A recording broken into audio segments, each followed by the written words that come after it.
नमस्कार मित्रों, apex classes के डिजिटल प्लेटफॉर्म पर आप सभी लोगों का हार्दिक स्वागत है। वीडियो के इस भाग में हम लोग बात करने वाले हैं उत्सर्जी संरचनाओं के बारे में ही। उत्सर्जी संरचनाओं का हम पहले भी इसमें विवरण पढ़ चुके हैं। 2 वीडियो इससे पहले मैंने अपलोड किए हैं हमारी प्लेलिस्ट के अंदर, जिसमें हमारे पास में क्या क्या चीज़ था कि हम लोगों ने प्रोटोजोआ, पॉरीफेरा, सिलेंट्रेटा और प्लेटीहेल्मिन्थीज के ऊपर एक वीडियो बनाया था, जिसमें हमने उनके एक्सक्रीटरी स्ट्रक्चर के बारे में बताया था, है ना। इस वीडियो में हम लोग डिस्कस करने जा रहे हैं आर्थ्रोपोडा के ही आगे का फाइलम के बारे में। आर्थ्रोपोडा क्या रहेगा? आर्थ्रोपोडा के अंदर अपने पास में मेन जो चीज थी वो अपने पास में था क्लासेस ऑफ आर्थ्रोपोडा।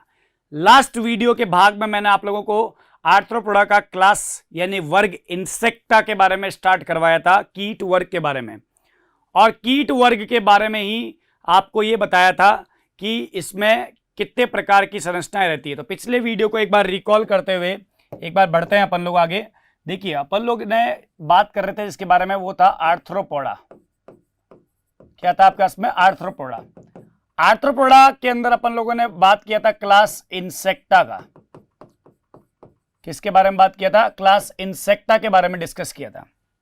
इंसेक्टा जो क्लास है अपने पास में, यहां पे इंसेक्टा जो क्लास आ रहा है, इसके अंदर उत्सर्जी संरचनाएं जो थी, उत्सर्जी संरचनाएं 3 थी।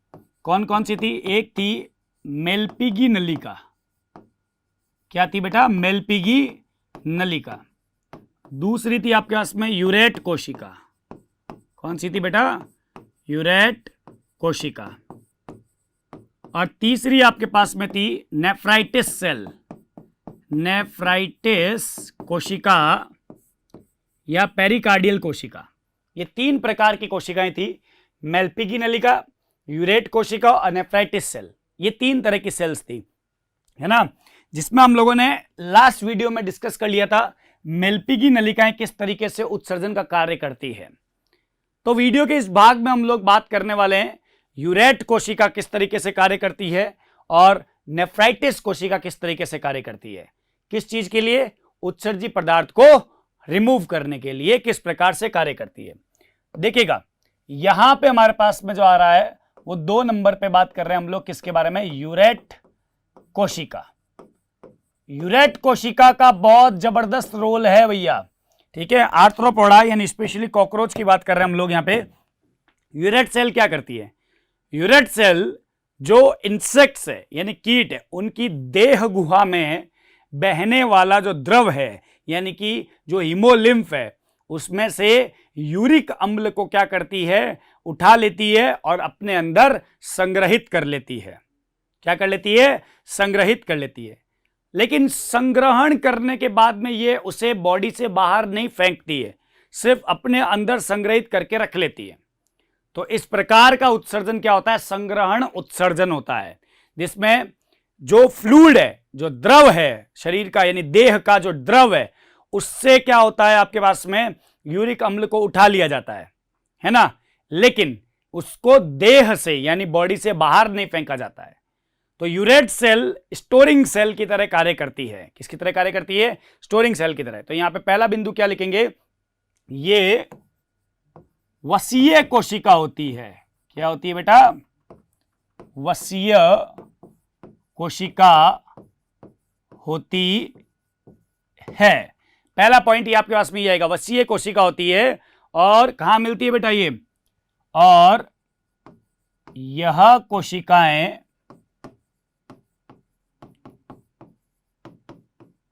कोशिकाएं हीमोलिम्फ या देह गुहा में पाई जाती है। किसमें पाई जाती है? देह गुहा में पाई जाती है। ये आपके पास में रहेगा। वसीय कोशिका है और एक कोशिका है हीमोलिम्फ या देह गुहा। देह गुहा मतलब क्या हो गया? बॉडी कैविटी के अंदर आपके पास में मिलेगी। इसका कार्य क्या होता है आपके पास में? ये जितना भी आपके पास में हीमोलिम्फ में यूरिक अम्ल है उसको क्या कर लेगी? उठा लेगी और अपने अंदर क्या कर लेगी? संग्रहित कर लेगी। तो इस बिंदु को कैसे लिख सकते हैं? ये कोशिकाएं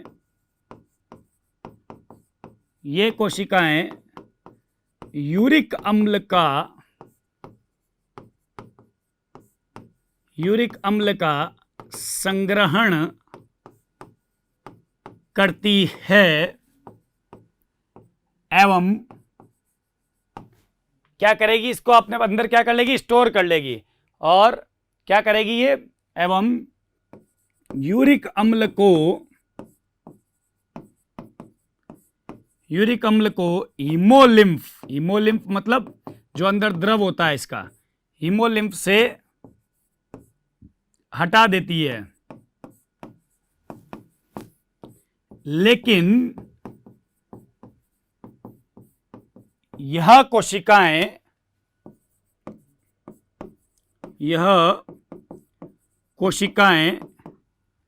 यूरिक अम्ल को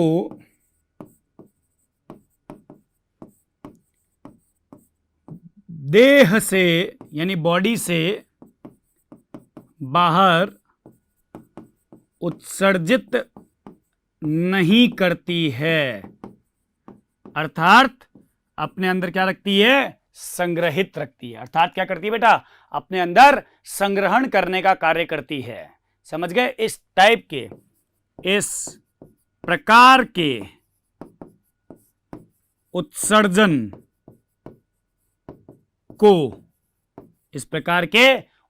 को संग्रहण उत्सर्जन कहते हैं। संग्रहण उत्सर्जन कहते हैं। समझ गए मेरी बात को, संग्रहण उत्सर्जन कहते हैं। इस प्रकार के उत्सर्जन को संग्रहण यानी स्टोरेज एक्सक्रीशन का नाम देते हैं।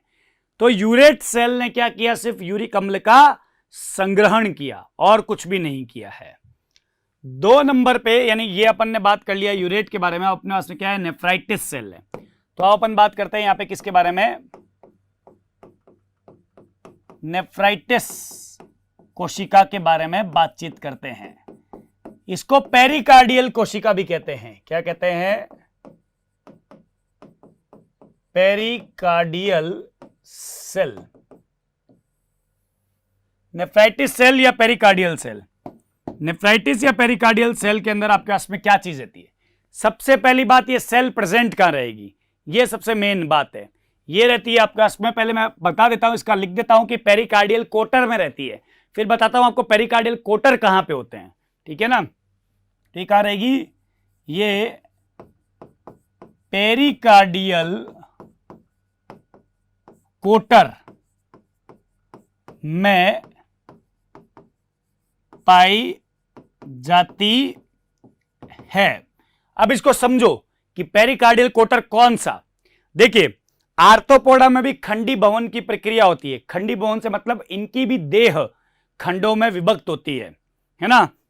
जैसे कॉकरोच की बात करूं तो कॉकरोच में भ्रूणीय अवस्था में 20 खंड पाए जाते हैं, लेकिन वयस्क अवस्था या पैदा होने के बाद 19 खंड पाए जाते हैं। तो इसमें भी खंडी भवन है। समझे मेरी बात को, कैसी प्रक्रिया है, खंडी भवन है। लेकिन प्रत्येक खंड के अंदर एक बाउंड्रीज होती है डिसाइडेड, वो बताता हूं आपको वो क्या चीज होती है।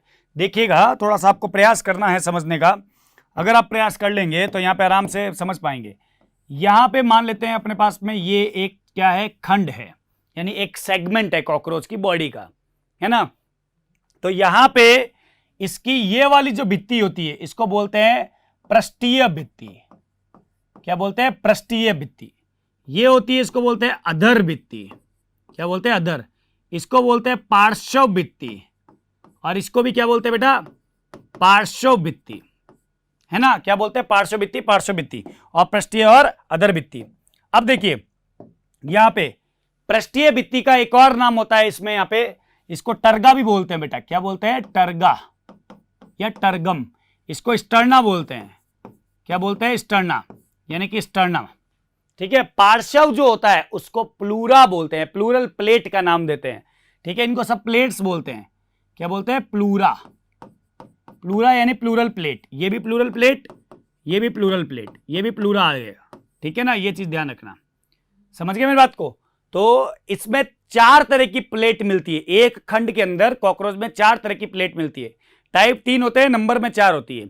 एक अधर प्लेट जिसका नाम स्टर्ना होता है, एक पृष्ठीय प्लेट जिसका नाम टर्गा होता है, और 2 पार्श्व प्लेट जिसका नाम प्लूरा होता है। और इसके बीच में जो रिक्त स्थान है ये होता है साइनस। क्या आपके पास में ये साइनस है। समझ में मेरी बात को? इसके अंदर ये जो सेंटर में मिल रहा है ये आपके पास में क्या है, this is known as sinus. यहां पे मिलेगी आपके पास में कौन, नेफ्राइटिस कोशिका। कौन सी मिलेगी, नेफ्राइटिस कोशिका। सबसे पहले समझाता हूं कि होगा क्या इसके अंदर मैकेनिज्म में। देखिए यहां पे आपके पास में क्या है, नेफ्राइटिस सेल रहती है, बेसिकली ज्यादातर अधर सतह पर रहेगी अपने पास में, ये नेफ्राइटिस कोशिका है। अब यहां पे बीच में क्या है अपने पास में, यहां पे साइनस है। साइनस में जो द्रव बह रहा है वो कौन सा है, हिमोलिम्फ है। हिमोलिम्फ जो इनकी बॉडी का द्रव होता है ना। हिमोलिम्फ से क्या होता है कि जितना भी यूरिक अम्ल है वो कहां, ये कोशिकाएं अपने अंदर समा लेती है, इसको कलेक्ट कर लेती है। किसको, यूरिक अम्ल को। कहां पे, नेफ्राइटिस सेल में। तो पहले तो अपन इसका नाम लिख दें, ये इसका नाम क्या आ जाएगा आपके पास में, नेफ्राइटिस कोशिका। ठीक है। और इसके अंदर जो है आपके पास में, इसके अंदर यहां पे ये कोशिका क्या करेगी, अपने अंदर संग्रहण कर लेगी। किसका संग्रहण कर लेगी बच्चे, ये कर लेगी संग्रहण यूरिक अम्ल का। यहां पे क्या आ गया आपके पास में, संग्रहित कौन हो गया, यूरिक अम्ल। तो यहां पे अपन क्या लिख देते हैं, यूरिक अम्ल। समझ गए, यूरिक अम्ल का संग्रहण हो गया। अब क्या होता है इसके अंदर, जैसे यूरेट सेल थी, यूरेट सेल तो अपने अंदर क्या कर देती, यूरिक अम्ल का संग्रहण कर लेती थी, लेकिन इसको बाहर नहीं त्यागती थी। ठीक है ना, बाहर उत्सर्जित नहीं करती थी। ये आपके पास में किसका था, किसका होता था, यूरिक अम्ल का, है ना, किसका होता था, यूरिक अम्ल का। लेकिन सॉरी, यूरेट सेल का होता था। लेकिन यहां पे क्या होगा, ये कोशिकाएं इसको बाहर जरूर फेंकेगी। कैसे फेंकती है बताता हूं आप लोगों को। जब इसमें यूरिक अम्ल बढ़ जाता है तो ये कोशिकाएं कॉकरोच के बाह्य कंकाल की सतह पे चिपक जाती है।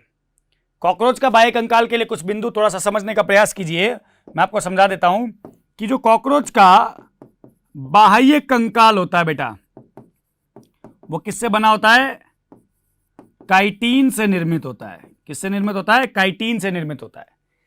काइटिन से कौन निर्मित है, कॉकरोच का बाह्य कंकाल निर्मित है ना। तो ये ध्यान रखिएगा, काइटिन से निर्मित है। अब सबसे खास बात बताता हूं, कॉकरोच में मिलती है आपके पास में मोल्टिंग की प्रोसेस, कायांतरण की प्रक्रिया। कायांतरण की प्रक्रिया में क्या होता है, कॉकरोच अपनी देह से या देह भित्ति से बाह्य कंकाल को त्यागने की क्षमता रखता है और पुनः उसको निर्माण करने की क्षमता होती है उसके अंदर। इसका मतलब कॉकरोच में बाह्य कंकाल की परत उतरती रहती है और वापस नहीं बनती रहती है, फिर उतरती रहती है, फिर नहीं बनती रहती है, फिर से उतरती है, फिर नहीं बनती है। मतलब इस प्रक्रिया को कायांतरण की प्रक्रिया कहते हैं। ठीक है ना, मोल्टिंग इसको अंग्रेजी भाषा के अंदर कहते हैं। तो जब क्या होता है आपके पास में कि यहां पे आपके पास में ये कोशिकाएं जो है वो लोडेड हो गई है, मतलब भर गई है, किससे, यूरिक अम्ल से। तो ये कोशिकाएं क्या करती है आपके पास में, यहां पे बाह्य कंकाल की पृष्ठीय सतह पर जाकर के एकदम यूं चिपक करके बैठ जाती है। बैठ गई यहां पे। अब देखो जरा समझने की कोशिश करो, ये यहां पे बैठ जाएगी आपके पास में। अब इसके बाद में क्या होगा, इसके बाद में जब भी कॉकरोच का बाह्य कंकाल निकलेगा उस समय पर यह कोशिकाएं भी क्या हो जाएगी, बाहर किसको त्याग देगी, यूरिक अम्ल को त्याग देगी और खुद बाहर आ जाएगी। यानी कि ये बनती रहती है, निकलती रहती है, बनती रहती है, निकलती रहती है। तो जब कॉकरोच का बाह्य कंकाल टूटेगा उस समय पे यूरिक अम्ल क्या हो जाएगा, उस बाह्य कंकाल के साथ में बाहर निकल जाएगा, क्योंकि ये कोशिकाएं किसके चिपकी हुई रहेगी, बाह्य कंकाल के चिपकी हुई रहेगी। क्या मेरी बात यहां पे समझ में आई है आप लोगों को? यह प्रक्रिया होती है किसके द्वारा, नेफ्रोसाइट सेल्स के द्वारा। ऑलराइट, तो हमने एक पॉइंट तो यहां पे आपको लिख करके बता दिया है कि पेरिकार्डियल साइनस में मिलती है। ठीक है ना। अब दूसरे पॉइंट्स अपन लोग यहां पे लिख रहे हैं, नेफ्राइटिस सेल के बारे में लिख रहे हैं। ये क्या करती है आपके पास में, ये कोशिकाएं यूरिक अम्ल का संग्रहण, यूरिक अम्ल का संग्रहण कर लेती है। एक बार संग्रहण होने के बाद, संग्रहण होने के बाद ये कोशिकाएं बाह्य कंकाल के चिपक जाती है, क्या हो जाती है, बाह्य कंकाल के चिपक जाती है, यानी कि उससे जुड़ जाती है। और जैसा हमको पता है, जैसा कि हम, आपको ऐसे ही लिखना होगा इसमें ना, हम जानते हैं कि कॉकरोच में, कॉकरोच यानी कि कीट जगत में कायांतरण की प्रक्रिया, कायांतरण मतलब एक्सोस्केलेटल यानी बाह्य कंकाल को निकलने की प्रक्रिया, कायांतरण की प्रक्रिया पाई जाती है, जिससे बाह्य कंकाल के टूटने पर, बाह्य कंकाल के टूटने पर ये सेल्स यूरिक अम्ल को बाह्य कंकाल के साथ बाहर त्याग देती है, यूरिक अम्ल को उत्सर्जित कर देती है। तो ये बात आपको यहां पे दिमाग में रखनी है। ये किसकी मैकेनिज्म थी, नेफ्राइटिस सेल की या पेरिकार्डियल सेल की। देखिए 3 तरीके से क्लास इंसेक्टा का मैकेनिज्म होता है। एक मैकेनिज्म जो आपको बताया मेल्पिगी नलिकाओं के द्वारा, दूसरा मैकेनिज्म यूरेट कोशिका के द्वारा, और तीसरा मैकेनिज्म कौन है, नेफ्राइटिस के द्वारा। समझ रहे हैं मेरी बात को, ये बात आप दिमाग में रखिएगा। अब मैं आपको बता देता हूं कि यहां पे हम लोगों ने, जैसे हम लोग आर्थ्रोपोडा की बात कर रहे थे, आर्थ्रोपोडा में एक क्लास इंसेक्टा है, इसके लिए हमने तीनों मेथड्स पढ़ लिए हैं, लेकिन इसके अतिरिक्त भी हम लोग कुछ इंसेक्टा के अलावा भी क्लास क्रस्टेशियन, ठीक है, क्रस्टेशियन, प्रॉन्स आता है केकड़ा इसके अंदर, इसके बारे में, और क्लास आर्चिनिड जिसमें बिच्छू और मकड़ी वगैरह आते हैं, इनके बारे में अब हम बात करने जा रहे हैं कि इनके अंदर संरचना कैसी रहती है। समझ रहे हैं मेरी बात को? तो देखिएगा यहां पे अब हम लोग बात करते हैं केकड़े के बारे में, बात करेंगे इसके अंदर, ठीक है ना। तो अपना क्या शुरू करता है अपन, क्लास क्रस्टेशियंस। इसका बेस्ट एग्जांपल अपना इसमें कौन है, केकड़ा है ना। केकड़े के बारे में डिस्कस करने जा रहे हैं अपन लोग। सब्सक्राइब करें हमारा apex classes edutech YouTube channel, साथ ही बेल आइकन को क्लिक करना बिल्कुल ना भूलें, ताकि आगे आने वाले सभी यूट्यूब वीडियोस की अपडेटेड नोटिफिकेशंस सबसे पहले आपको मिले। Apex classes edutech, subscribe now.